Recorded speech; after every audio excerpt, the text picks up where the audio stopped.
I'm Maleeha Sheikh. For most people, walking into a store isn't a problem. You simply step up and in you go. But what if you have mobility issues? That can complicate things. But a new initiative here in Riverside is showing how simple it is to make accessibility possible for everyone. The only problem is the city isn't fully supporting it. Some stores, they don't have an easy way to get in. Like there's a step. So what do you do in that case?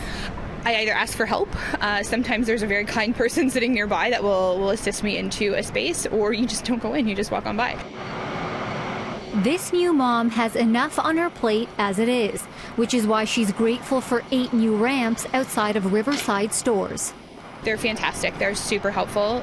They stand out. You can see the different colors as you look down the street, so you know when you're walking along where it's going to be easy for you to access. We're helping business owners understand the value of a storefront that everyone can access. And as Canadians, we have a human right to equal access. StopGap Foundation donated the ramps. So our project is disruptive. Of course, we ask business owners to use the ramps whenever they're required, but you can imagine what that might be like if you're using a wheelchair and there isn't a ramp that you see. That's going to be challenging to know that there is a ramp available. So most business owners here in Toronto leave the ramp out. That's where the problem lies. The ramps are meant to be pulled out only as needed. If they're left out, as they often are, they require a permit.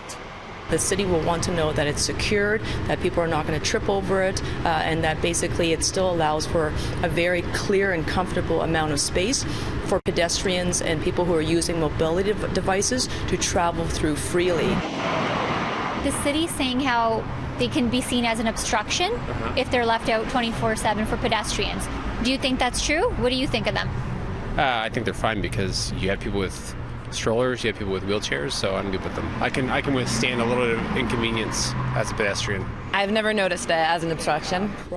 City Councillor Kristen Wong-Tam and Chair of the Toronto Accessibility Advisory Committee acknowledges the ramps are an important conversation starter for business owners, but it's not enough. We're really asking them to really invest into retrofitting their entrances, because it's not just about the ramps, it's about making sure that there's accessible push door activation, it's about making sure their bathrooms are accessible, it's making sure that the furniture is accessible. Each ramp costs about $250 to make. StopGap Foundation is holding a fundraiser at Daniel Spectrum on November 30th to raise money to make more ramps. Maleeha Sheikh, City News, Riverside.